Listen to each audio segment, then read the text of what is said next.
Hello dear students, तो मैं सुजीत वर्मा एक बार फिर से आप लोगों का वेलकम करता हूं वर्मा क्लासेस के यूट्यूब चैनल में। और अभी हम लोग पढ़ रहे हैं क्लास 11 केमिस्ट्री का first chapter basic concepts of chemistry. मैंने आपको लास्ट वीडियो लेक्चर में पढ़ाया है atomic mass, molecular mass, gram atomic mass, gram molecular mass और फार्मूला मास। आज के वीडियो लेक्चर के बारे में मैंने आपको बताया था, आज का वीडियो लेक्चर बहुत ही ज़्यादा इम्पॉर्टेंट और बहुत ही ज़्यादा इंटरेस्टिंग होने जा रहा है। तो आप सब लोग अपना पेन और पेपर लेकर के बैठ जाएं और मेरे साथ साथ बिल्कुल नोट्स बनाएं। जैसा कि मैंने आपको कहा है, आप अपने स्कूल के पढ़ने का वो मेथड छोड़ें कि आपको क्वेश्चन और आंसर लिखाए जाएं। आपको मैं बता रहा हूँ कि जैसे हम लोग आपको एक्सप्लेनेशन दे रहे हैं, आप उसे अपनी कॉपी पे नोट करें, समझें और साथ साथ आप उसी टॉपिक को अपने बुक से रीड आउट करें। आपको जो भी रेफरेंस बुक अच्छा लगता है आप उससे पढ़ाई करें। तो चलिए स्टार्ट करते हैं हमारा आज का टॉपिक, मोल कॉन्सेप्ट, जो कि बहुत ही ज़्यादा इम्पॉर्टेंट है। सबसे पहले तो मैं ये बात कहना चाहता हूँ कि ये मोल की ज़रूरत क्यों पड़ी और मोल क्या है। तो मैं आपको बताना चाहता हूँ कि अमाउंट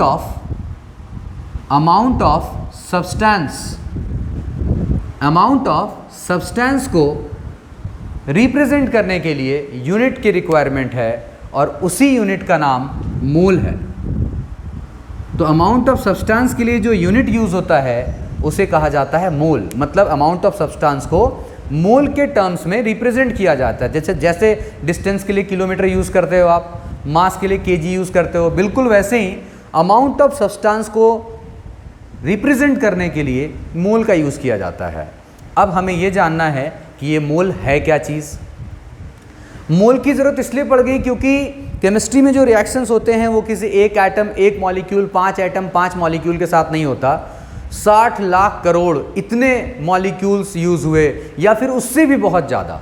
तो जब क्वांटिटी बहुत ज़्यादा हो जाती है तो उसको रिप्रेजेंट करने के लिए कुछ ऐसे यूनिट्स ले आए जाते हैं जो उस क्वांटिटी को आराम से हम रिप्रेजेंट कर पाएँ। जैसे कि आपको कोई कहता है 10,000 किलोमीटर, 10,000 मीटर्स, तो आप 10,000 मीटर को शॉर्ट में 10 किलोमीटर भी बोल सकते हैं। तो किलोमीटर लगा देने से वैल्यू जो है छोटी हो गई।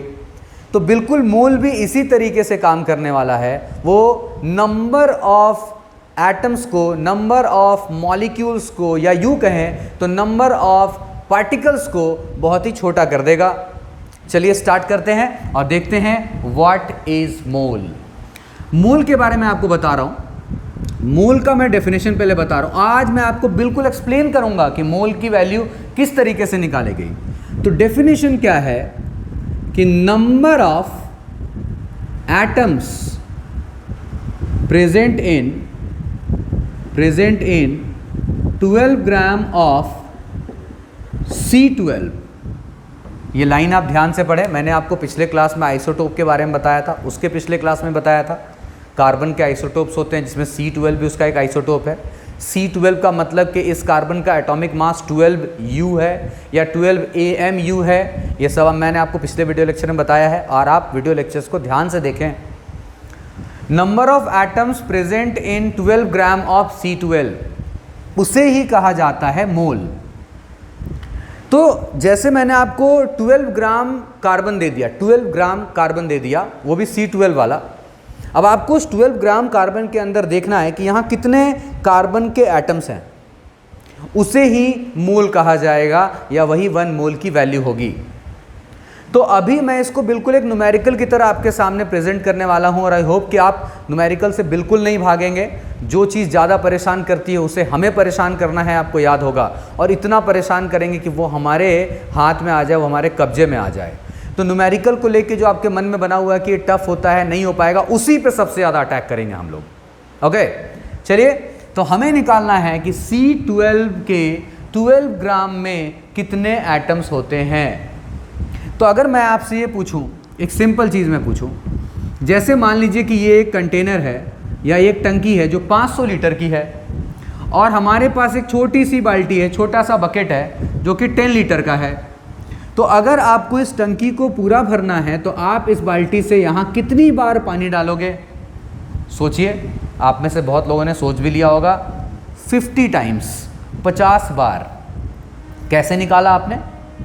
ये जो टोटल वॉल्यूम है इस टंकी का और ये जो वॉल्यूम है ये इस बाल्टी का है। तो इस बाल्टी से कितनी बार, इस बकेट से कितनी बार पानी डालना होगा, इसके लिए आपने क्या किया, 500 डिवाइडेड बाय 10। देखिए मैं इसलिए इस बातें कर रहा हूँ क्योंकि न्यूमेरिकल बनाने में जो आपको हेजिटेशन हो मुझे पूरा दूर करना है, इसलिए इस तरीके की बातों से मैं समझाऊंगा आपको।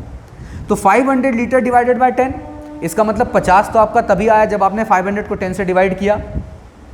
तो ये डिवाइड करना ही पड़ेगा, ये बात आपके जहन में पहले से सेट है, जूनियर क्लासेस से आप समझते हैं और इन बातों को कि नंबर ऑफ टाइम्स कि कितनी बार डालना पड़ेगा पानी, ये निकालने के लिए 500 बाय 10 करना पड़ा। अगर आपको कोई ये पूछे कि ये एक टंकी है, इसका वॉल्यूम हमें मालूम नहीं है, लेकिन ये जो बाल्टी है 10 लीटर की, इससे इसमें 50 टाइम्स पानी डालना पड़ा, 50 टाइम्स 50 बार पानी डालना पड़ा। तो आप बताइए कि इस टंकी का वॉल्यूम कितना है। तो आप कहेंगे सर एक बार में 10 लीटर जा रहा है, तो 50 टाइम्स अगर ऐसा डालेंगे तो 500 लीटर जाएगा। कितना जाएगा, 500 लीटर्स के अंदर पानी जाएगा, है ना।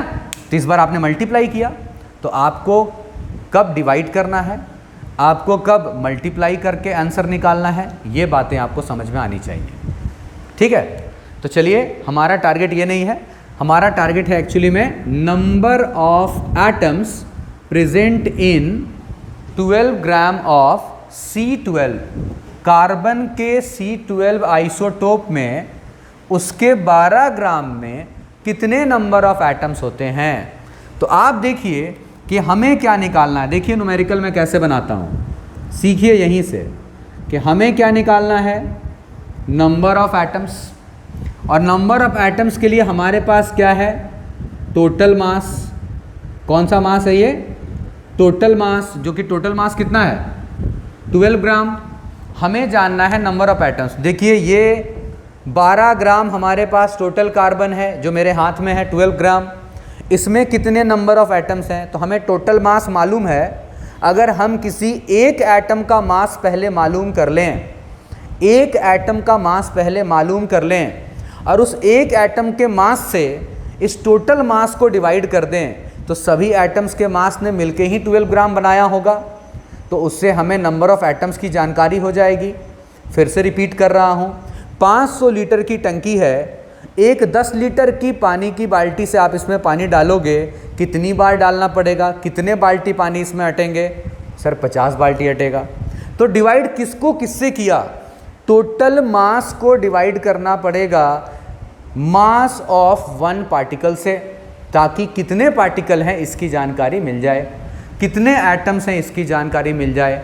और जितने एटम्स होंगे उसी को, नंबर ऑफ एटम्स को हम लोग क्या बुलाते हैं, मोल्स। कि 1 मोल का ऐसा ही डेफिनेशन है ये कि number of atoms present in 12 gram of C12। तो चलिए एक कार्बन के एटम का मास निकाला जाए। तो एक कार्बन के एटम का अगर आपको मास निकालना है तो देखिए C12 का आप सोच रहे हैं सर मास तो हमें पहले से मालूम है कि mass of C12 is 12 AMU, या फिर इन शॉर्ट आप 12U भी लिख सकते हैं। अब यहाँ पर एक और आपको चीज़ सीखना चाहिए। देखिए मैं चाहता तो आपको डायरेक्ट वैल्यू बता सकता था, मैं चाहता हूँ कि आप यहीं से न्यूमेरिकल बनाना सीखें और एक एक चीज़ को समझें। कहीं भी डाउट हो आप कमेंट सेक्शन में लिखें, आपका डाउट क्लियर किया जाएगा। मास ऑफ C12 का जो मास हमें मालूम है वो 12U मालूम है। अब ये तो एक एटम, मास ऑफ 1 एटम कर देते हैं हम यहाँ पे, 1 atom, okay, mass of 1 atom, C12 का मास 12U है। अब आप कहेंगे सर मास तो रेडी हो गया एक एटम का और टोटल मास भी रेडी है, तो यहाँ रखते हैं 12 ग्राम और यहाँ रखते हैं 12U और डिवाइड कर देते हैं। बिल्कुल गलत। अब आपको ये भी चीज़ यहाँ से सीखना है कि अगर आप कुछ बना रहे हो तो यूनिट की कंसिस्टेंसी मेंटेन होनी चाहिए। मतलब आप निकाल रहे हो नंबर ऑफ एटम्स, तो यूनिट भी पूरा कैंसिल हो जाना चाहिए, क्योंकि नंबर की कोई यूनिट नहीं होती है, तो यूनिट भी पूरा कैंसिल हो जाना चाहिए। तो अगर टोटल मास ग्राम में है, then we should also convert the mass of 1 atom into gram. हमें एक एटम के मास को भी ग्राम में कन्वर्ट करना पड़ेगा। एंड आपको लास्ट वीडियो लेक्चर में मैंने बताया कि 1U की वैल्यू कितनी होती है। 1U की वैल्यू कितनी होती है, 1U की वैल्यू होती है 1.66 इंटू 10 टू द पावर -24 ग्राम।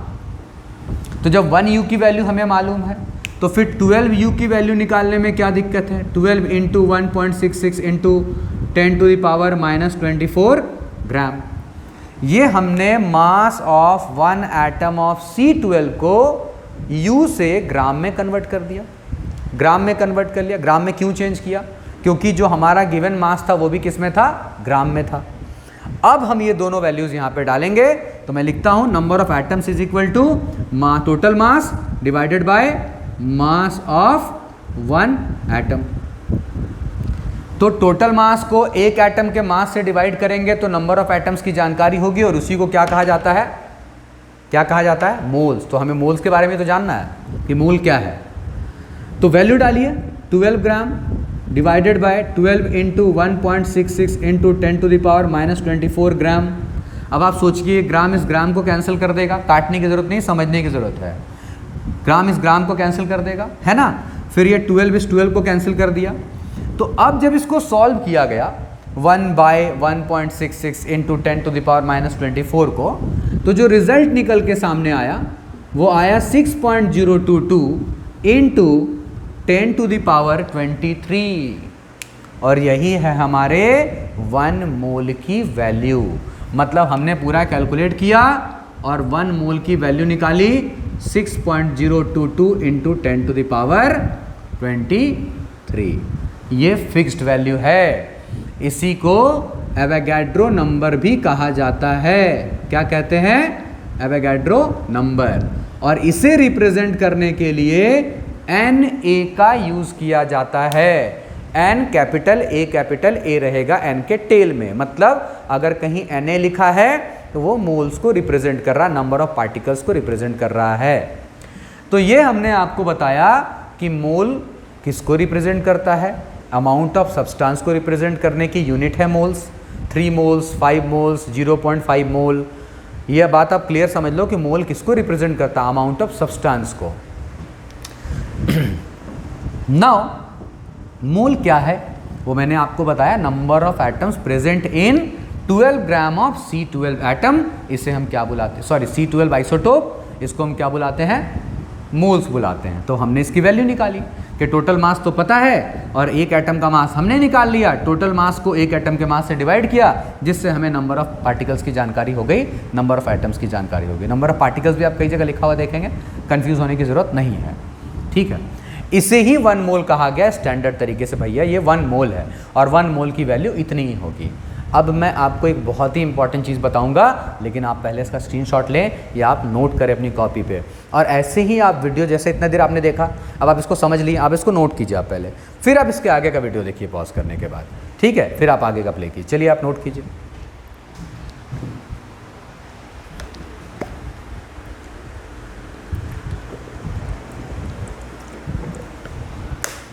कर लिया नोट? आगे चलें। चलिए, कर लिए ना? हाँ,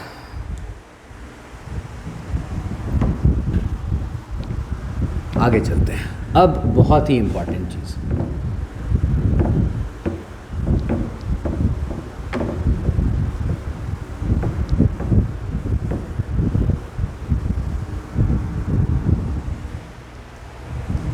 पॉइंट ऐसा है कि ये बातें अब आपको क्लियर हो चुकी हैं। मैंने आपको पिछले वीडियो लेक्चर में बताया है कि 1 U की वैल्यू कितनी है? 10⁻⁻24 ग्राम। 1.66 इंटू 10⁻⁻27 आप kg भी लिख सकते हैं। फिर आपको ये बात क्लियर हो जाना चाहिए अब कि 1 मोल की वैल्यू कितनी है? It's 6.022 into 10⁻23। अब एक बात आपको मैं बताना चाहता हूँ। मान लीजिए कि आपसे कोई कहता है 1 डजन कॉपी, तो आप क्या कहते हो? 12 कॉपी। 1 डजन एग्स, तो आप कहते हो ना 12 एग्स। 1 डजन ऑरेंजेस, तो आप कहते हो ना कि 12 ऑरेंजेस। मतलब 1 डजन, 1 दर्जन कुछ भी रहे वो नंबर 12 ही होगा। ठीक ऐसे ही 1 मोल कुछ भी रहे वो नंबर इतना ही होगा। या तो 1 मोल वो एटम्स रहे तो भी होगा, 1 मोल मॉलिक्यूल्स रहे तो भी होगा, 1 मोल आयंस रहे तो भी होगा, 1 मोल आप रहें, हम रहें, पूरी दुनिया में कोई भी 1 मोल हो, इतना ही होगा। 6.022 इंटू 10 टू द पावर 23 ही होगा। Is that clear?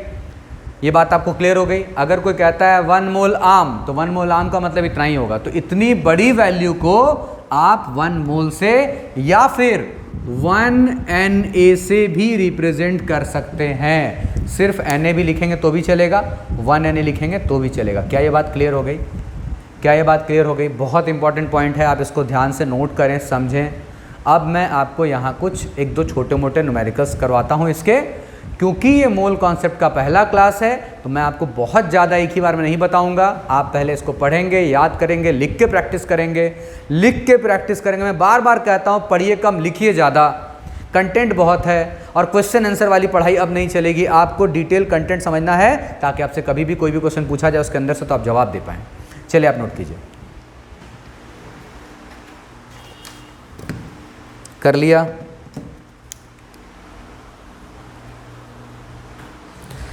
अब आप सोचिए कि अगर किसी ने आपसे कहा कि 1 मोल में कार्बन के कितने एटम्स होंगे। 1 मोल कार्बन अगर आपको देता हूं तो 1 मोल में कार्बन के कितने एटम्स होंगे, तो आप बोलेंगे सर इतना। और मैं 2 मोल्स दूंगा तो 2 मोल आपको दूंगा तो सर 2 इंटू दिस। 3 मोल्स देंगे तो 3 इंटू दिस, मतलब 3 इंटू Na। 4 मोल्स होगा तो 4 इंटू Na। 10 मोल्स होगा तो 10 इंटू Na। अब आप ध्यान से समझिएगा, मैं जो आपको बताने जा रहा हूँ बहुत इंपॉर्टेंट चीज़ होने वाला है। और आप गलत करेंगे एक जगह, मैं बताऊंगा आपको अभी। चलिए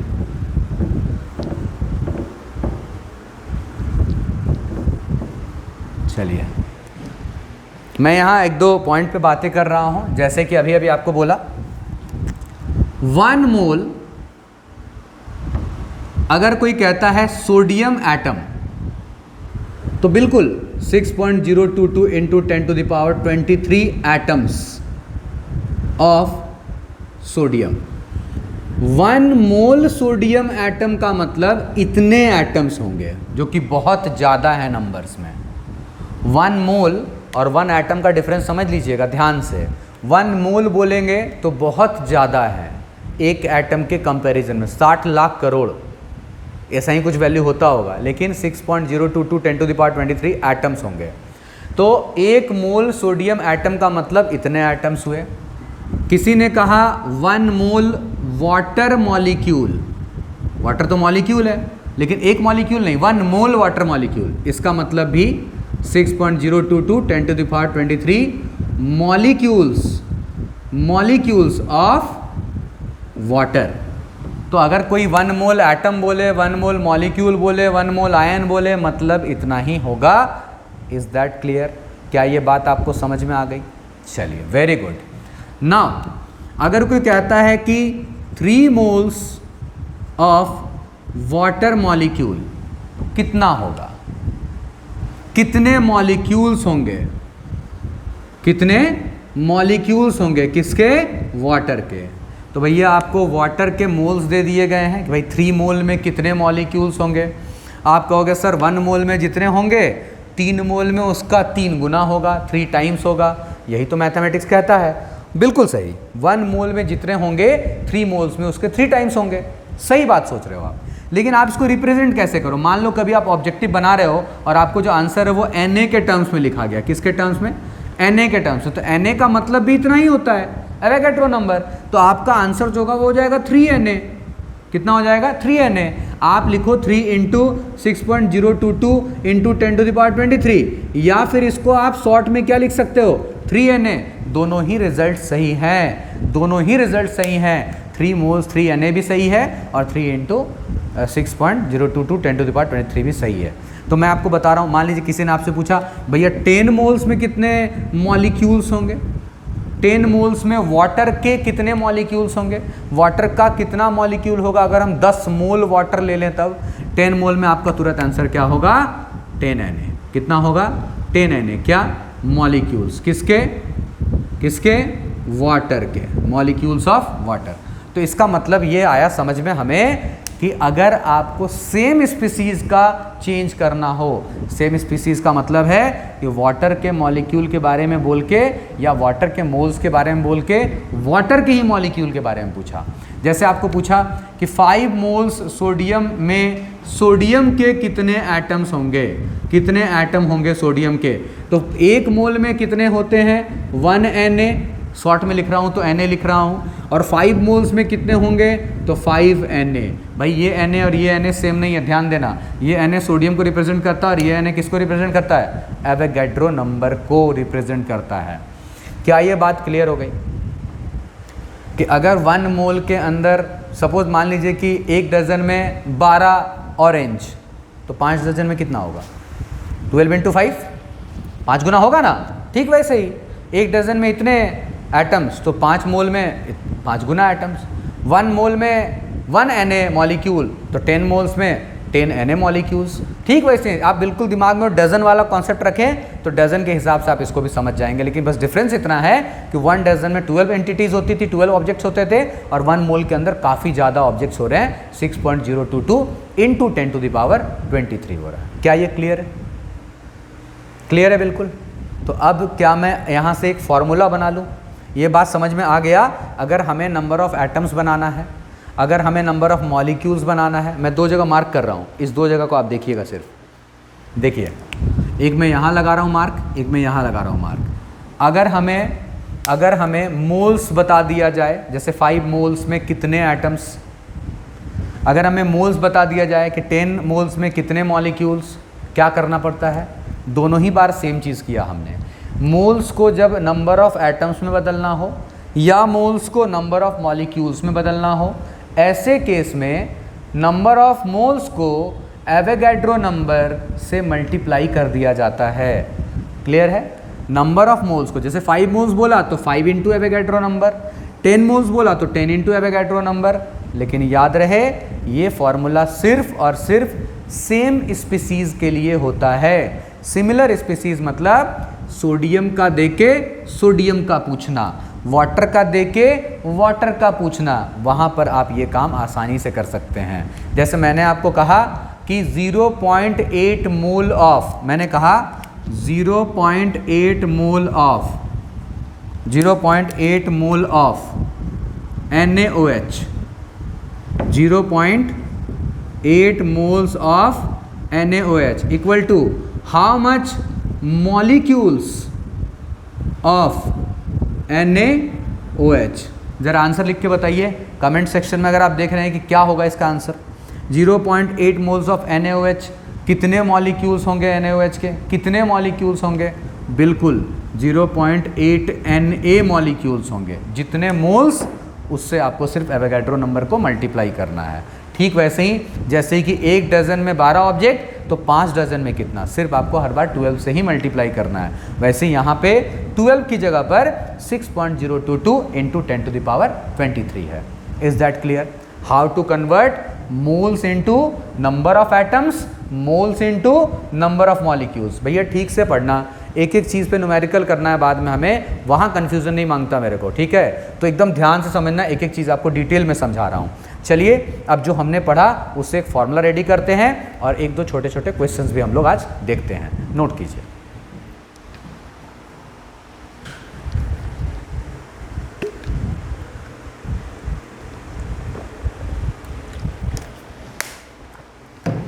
कर लिया नोट?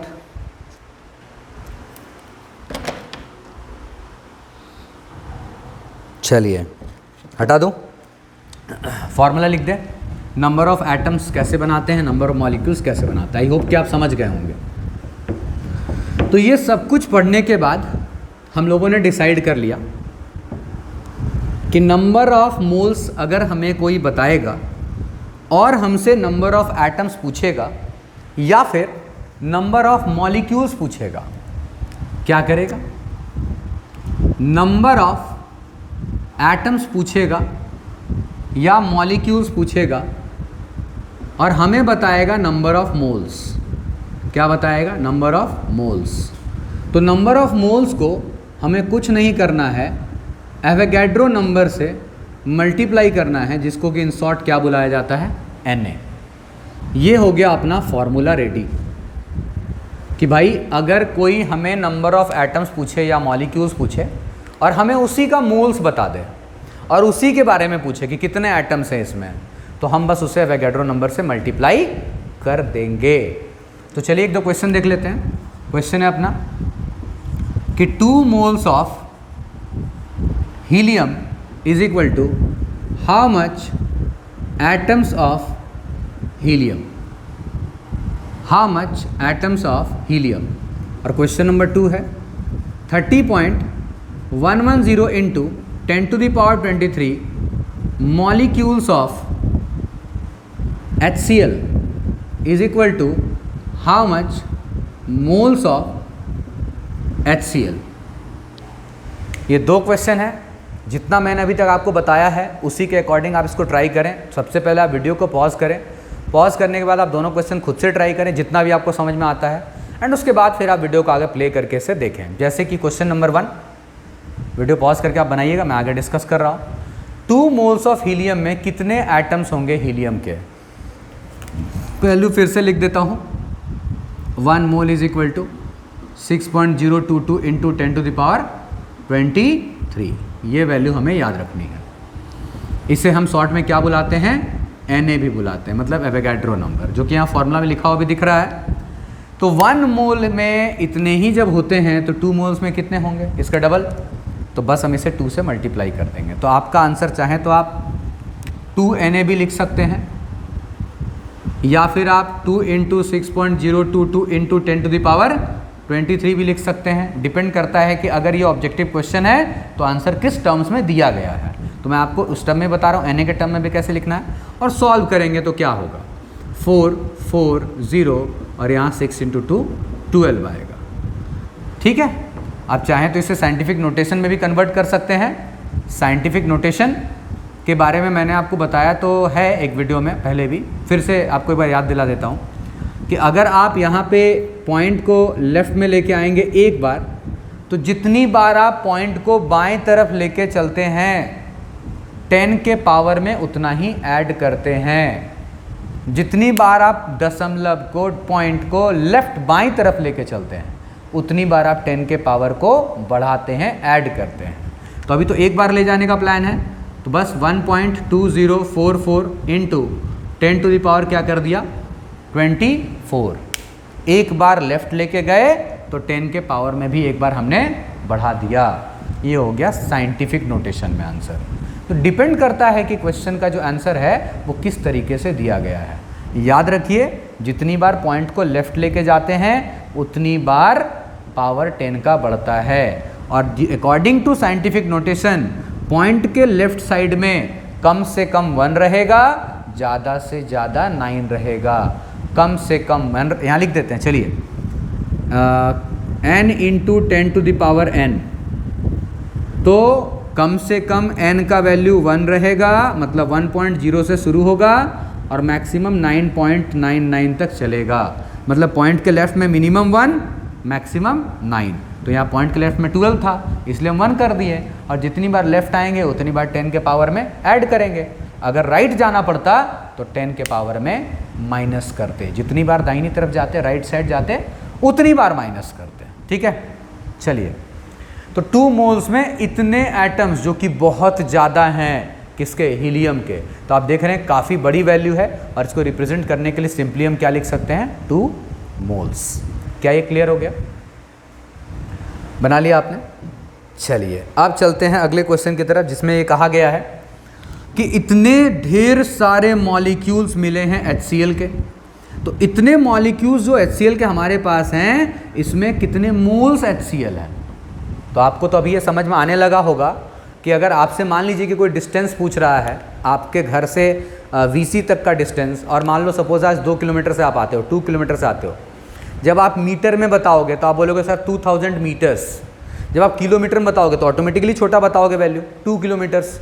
वैल्यू तो सेम है ना, बस यहाँ भी बिल्कुल सेम है। अगर आपसे कोई नंबर ऑफ एटम्स पूछेगा, नंबर ऑफ मॉलिक्यूल्स पूछेगा, तो वो मोल के कंपैरिजन में, मोल के न्यूमेरिकल वैल्यू के कंपैरिजन में बहुत ज़्यादा दिखाई देगा, लेकिन होंगे तो दोनों बराबर ही। उसी तरह अपोजिट आ जाओ आप, आपको कोई मॉलिक्यूल दे करके मोल पूछेगा, जैसे मीटर बता के किलोमीटर में कन्वर्ट करना हो, बिल्कुल वैसा ही। मॉलिक्यूल्स की संख्या आपको बता दी गई है, उसी को आपको मोल्स में रिप्रेजेंट करना है। तो बिल्कुल वैसे ही यहाँ का आप फॉर्मूला यूज़ करोगे। जैसे मान लो एक एग्जांपल के तौर पे मैं बोलता हूँ, अगर मैं आपको कहूँ कि किलोमीटर से मीटर बनाओ, तो आप ऑटोमेटिकली 1000 से मल्टीप्लाई कर दोगे तुरंत कि सर 1000 से मल्टीप्लाई कर दो सर, मीटर बन गया। और अगर मैं कहूँ मीटर से किलोमीटर बनाओ, तब क्या 5000 से डिवाइड करोगे? 1000 से ही करोगे। अगर किलोमीटर से मीटर बनाना था तो 1000 से मल्टीप्लाई, और मीटर से वापस किलोमीटर बनाना है तो 1000 से ही डिवाइड।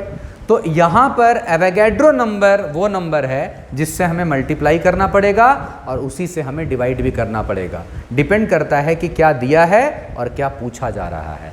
अगर मोल्स दिया है, एटम पूछ रहा है, मोल्स दिया है, मॉलिक्यूल पूछ रहा है, तो मल्टीप्लाई करना पड़ेगा जैसा कि हमने फॉर्मूला बनाया है। और अगर मॉलिक्यूल्स देके मोल्स पूछेगा तो हमें नंबर ऑफ मॉलिक्यूल्स को एवोगैड्रो नंबर से डिवाइड करना पड़ेगा, अपोजिट काम करना पड़ेगा। या तो आप इसी फॉर्मूला को भी सिर्फ याद कर सकते हो। अब इन तीनों में से हमें ये मालूम है, क्योंकि ये क्वेश्चन में दिया है, एवोगैड्रो नंबर तो हमें मालूम ही है कि ये फिक्स है, तो नंबर ऑफ मोल्स आराम से निकलेगा। एवोगैड्रो नंबर मल्टीप्लाई से यहाँ आएगा तो किस में आएगा? डिवाइड में आएगा। ठीक है, चलो। तो नंबर ऑफ मोल्स बनाने के लिए नंबर ऑफ मॉलिक्यूल्स जो कि 30.110 इंटू 10⁻23 है, ये नंबर ऑफ मॉलिक्यूल्स है, इसे डिवाइड करना पड़ेगा किससे? एवोगैड्रो नंबर से, जो क्या है 6.022 इंटू 10⁻23। आई होप कि तुम्हें समझ में आ रहा होगा कि नंबर ऑफ मोल्स बनाना था तो क्या करना पड़ेगा, और नंबर ऑफ एटम्स मॉलिक्यूल बनाना तो क्या करना। देखो ज़्यादा टफ नहीं है, तुम इसे टफ मत समझना, बस एक लाइन सेट कर लो कि अगर मोल्स से एटम बनाना है, मोल्स से मॉलिक्यूल बनाना है, नंबर जानना है तो मल्टीप्लाई करना पड़ेगा। अपोजिट अपने आप सेट हो जाएगा कि अगर मॉलिक्यूल से मोल बनाना है, एटम्स से मोल बनाना है तो डिवाइड करना पड़ेगा। करना तो सेम चीज़ से है, एवोगैड्रो नंबर। तो चलो डिवाइड किया, ये कैंसिल, ये कैंसिल, ये इसको कैंसिल कर दिया कितने बार में? 5 टाइम्स में। तो हमारा आंसर क्या हो गया? 5 मोल्स। क्या ये क्लियर है? क्या ये क्लियर है?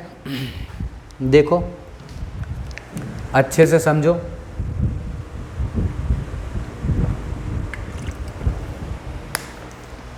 आई होप कि यहाँ तक क्लियर हो गया होगा। अब एक आखिरी पॉइंट, एक आखिरी क्वेश्चन जो मैं चाहता हूँ बताना आपको, ताकि आप ठीक से अंडरस्टैंड कर पाओ, कहीं आप कुछ गलत ना बना दो। तो ये सब करने के बाद मैं आपको एक क्वेश्चन दे रहा हूँ, आप उस क्वेश्चन को अगेन वीडियो पॉज करके बनाएं। मुझे लगता है कि शायद आपसे कहीं गलत ना हो जाए, इसलिए मैं उसको डिस्कस करूँगा और अच्छे से आपको समझाऊँगा बिल्कुल। चलो स्क्रीनशॉट ले लेना भाई, है ना, स्क्रीनशॉट ले लेना।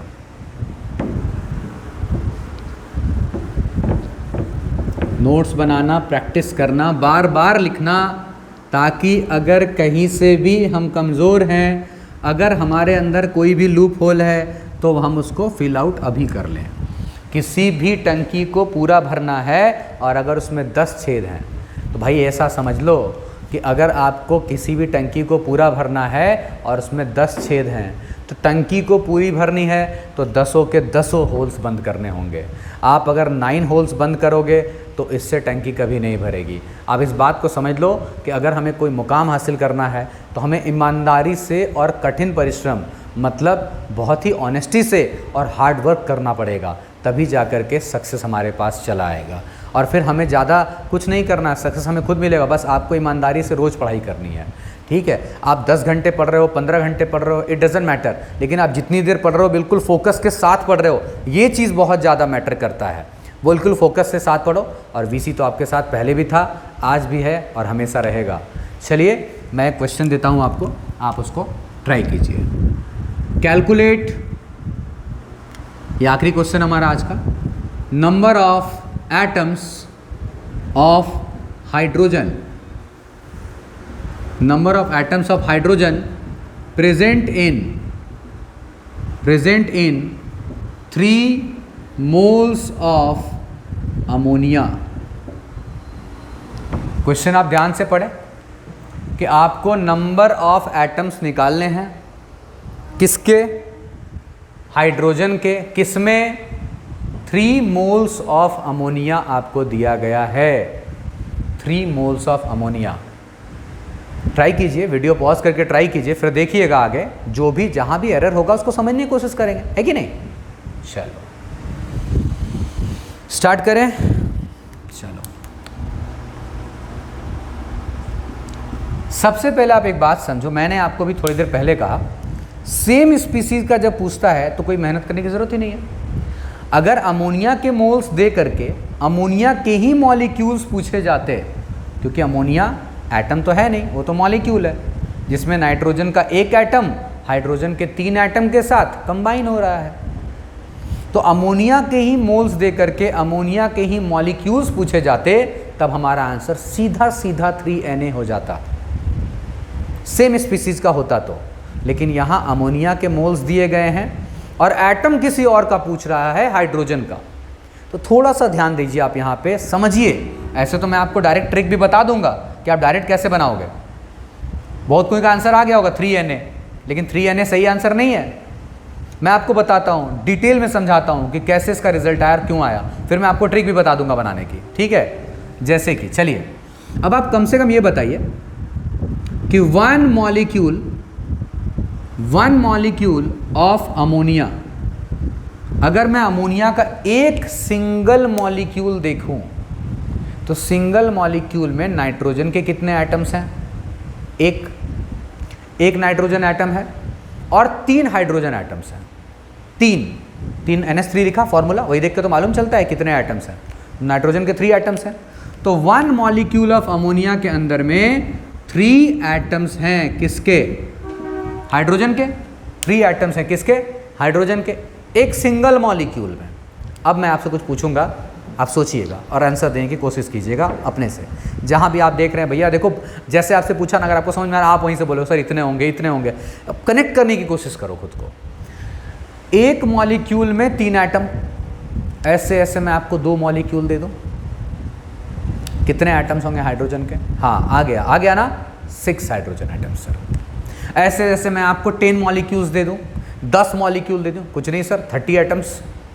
आपने 1 दे के 3 एटम बताया तो 10 दोगे तो 30 होगा सर, 50 दोगे तो 150 होगा सर, 500 दोगे तो 1500 एटम्स होंगे सर, 1 लाख दोगे अमोनिया के मॉलिक्यूल तो 3 लाख एटम्स होंगे हाइड्रोजन के सर, 10 लाख दोगे अमोनिया के मॉलिक्यूल्स तो 30 लाख होंगे। मतलब आप नोटिस करो, आप हर एक बार मैं जितने भी मॉलिक्यूल्स बोल रहा हूं, आप हर बार एटम्स को 3 से मल्टीप्लाई करके निकाल रहे हो, क्योंकि आपको एक मॉलिक्यूल का मालूम हो गया, आप ऑटोमेटिकली कितने भी मॉलिक्यूल का मैं बोलूँगा आप निकाल दोगे। तो मैं पूछ रहा हूँ कि 1 मॉलिक्यूल के अंदर अगर 3 एटम हैं तो 1 मोल मॉलिक्यूल के अंदर कितने एटम्स होंगे, 1 मोल अमोनिया के अंदर कितने एटम्स होंगे। तो आप सोचो कि जब मैं जितना भी बोल रहा था आप उसको 3 से मल्टीप्लाई कर रहे थे ना, 150 बोला तो सर 450, 1000 बोला sir 3000 atom, 1000 ammonia molecule 3000 ammonia atom, sorry hydrogen atom. तो जितने भी अमोनिया के मैं मॉलिक्यूल्स दे रहा हूं, आप हाइड्रोजन के एटम्स बताने के लिए 3 से मल्टीप्लाई कर रहे हो। तो अगर मैं कहूं कि 1 मोल NH3 मॉलिक्यूल्स, 1 मोल NH3 मॉलिक्यूल्स, मैंने आपको 1 मोल जो कि आपको मालूम है कि 6.022 इंटू 10⁻23 मॉलिक्यूल्स की बात कर रहे हैं हम, लेकिन इतनी बड़ी वैल्यू बार बार लिखी नहीं जाती, इसको लिखने के लिए 1 मोल या Na का यूज किया जाता है, ठीक है। तो मैं क्या कह रहा हूं कि इतने मॉलिक्यूल्स के अंदर कितने हाइड्रोजन के एटम होंगे, इतने मॉलिक्यूल्स मतलब 1 मोल मॉलिक्यूल। तो आप फिर सोचो, आपसे मैं जो पूछ रहा था तो आप क्या कर रहे थे, आप 3 से मल्टीप्लाई करके बता रहे थे। तो जब मैं 1 मोल पूछूंगा तो आप फिर 3 से मल्टीप्लाई करके ही तो बताओगे कि सर अगर आपने 1 मोल अमोनिया मॉलिक्यूल ले लिया तो उसके अंदर 3 मोल्स हाइड्रोजन एटम्स होंगे। और 3 मोल्स को मैं कैसे लिख सकता हूं, 3 मोल्स को मैं क्या लिख सकता हूं, 3Na। 3 मोल्स को मैं क्या लिख सकता हूं, 3Na, 3 इंटू दिस या 3 इंटू 1 मोल या 3 इंटू Na, एक ही बात है, ठीक है।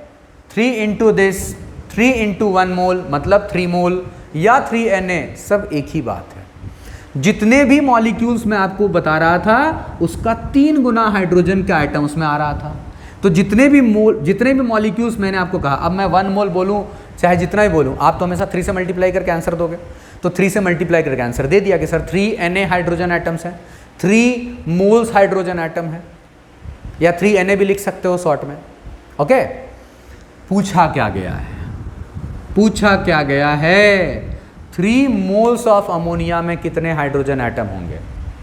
3 मोल्स ऑफ अमोनिया में कितने हाइड्रोजन एटम्स होंगे? यस, अब आप सही सोच रहे हैं कि सर 1 मोल अमोनिया के मॉलिक्यूल में 3Na हाइड्रोजन एटम है, मतलब 3 मोल हाइड्रोजन एटम है। तो सर 3 मोल अगर होगा, if there is 3 mole NH3, then sir 3 into 3Na hydrogen atoms, मतलब 9Na हाइड्रोजन एटम्स। तो आंसर क्या है हमारा? 9Na। अब 1 मोल का मालूम चल ही गया तो 3 मोल का निकालने में क्या दिक्कत है?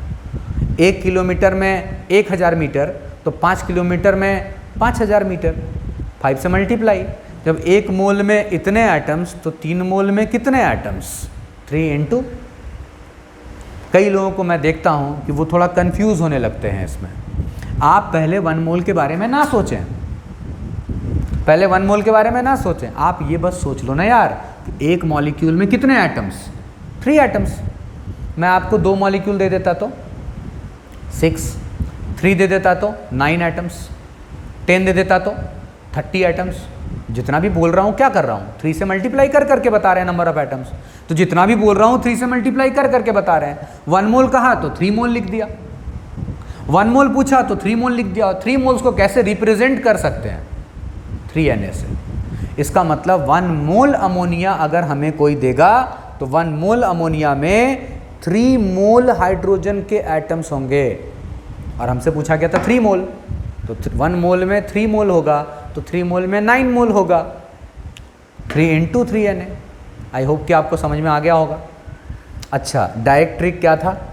बहुत सिंपल है।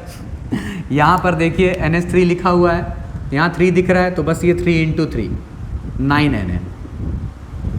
लेकिन मैं चाहता था कि मैं आपको डिटेल समझाऊं और आप सोचें।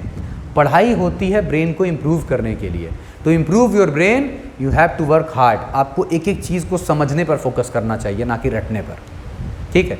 और आप बुक ज़रूर पढ़ते रहें। मैं आपको कह रहा हूँ बार बार, आप बुक से पढ़ाई करें तो फिर आपको सेल्फ स्टडी में बहुत ज़्यादा बेनिफिट मिलेगा, नॉलेज इन्हांस होगा आपका, और तभी आपसे कोई एंट्रेंस एग्ज़ाम, अपकमिंग एग्ज़ाम जो भी होगा वो निकल पाएगा। तो आई होप कि आपको आज का वीडियो लेक्चर समझ में आया होगा। जाते जाते क्वेश्चन दे के जाता हूँ कि फाइंड, ये क्वेश्चन लीजिए मेरे तरफ से और बना करके आंसर डालिएगा कमेंट सेक्शन में। Find number of hydrogen atoms in 5 moles of C2H6, मतलब ईथेन। ईथेन के 5 मोल में कितने नंबर ऑफ हाइड्रोजन एटम्स होते हैं? 5 मोल ईथेन में हाइड्रोजन के कितने एटम्स होते हैं? तो आई होप कि आपको आज का वीडियो लेक्चर पसंद आए।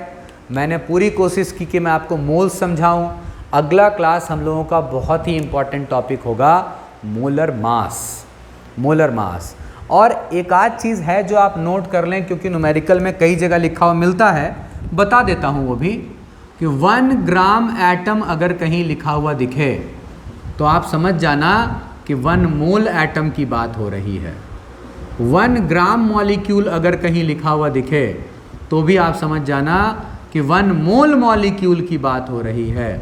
और जब 1 मोल होगा तब तो आपको मालूम ही है कि 6.022 इंटू 10⁻23 की बात हो रही है। तो ये रिप्रेजेंट करने का एक तरीका है ग्राम एटम या ग्राम मॉलिक्यूल। तो ग्राम एटम या ग्राम मॉलिक्यूल अगर कहीं लिखा हुआ दिखे तो समझ जाना कि 1 मोल की बात हो रही है।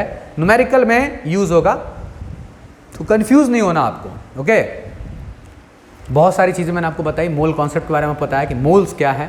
A number of atoms present in 12 gram of C12 isotope, वो मैंने आपको निकाल के दिखाया। Total mass divided by mass of 1 atom, gram में कन्वर्ट किया। तो आई होप कि आपको आज का वीडियो लेक्चर पसंद आए। हम लोग लगातार मेहनत कर रहे हैं, लगातार कोशिश कर रहे हैं कि चीज़ें आपके लिए आसान कर दी जाए बिल्कुल। इसलिए इतनी बारीकी से, इतनी डिटेल में आपको एक एक चीज़ बता रहा हूँ। तो रीज़न क्या है? रीज़न ये है कि देखिए, हम ये मानते हैं कि हर एक बच्चा पहले से उतना ज़्यादा शार्प माइंडेड नहीं होता, या स्कूल में उस तरीके से पढ़ाया नहीं जाता। हमें जो वे ऑफ टीचिंग होता है स्कूल का बहुत डिफरेंट होता है। तो हमारा ये मानना है कि हर एक बच्चा एक तरीके का बने और मेहनत करे जम करके, इसलिए आपको इतनी डिटेल में एक एक चीज़ें बताई जा रही है। तो हम लोग काफ़ी हेल्प करने की कोशिश करेंगे आपकी। आई होप कि आप हमारे वीडियो को पसंद करेंगे। अगर आपको हमारा वीडियो पसंद आ रहा है तो आप अपने फ्रेंड्स जो भी हैं आपके, जिन्होंने भी 11th क्लास स्टार्ट किया, आप उन्हें वीडियो शेयर करें, आप उनकी मदद करें। और वीडियो पसंद आए तो आप लाइक करें, चैनल को सब्सक्राइब करें। हमेशा की तरह वही लाइन हमारा, सावधान रहें, सतर्क रहें, पढ़ते रहें। जय हिंद।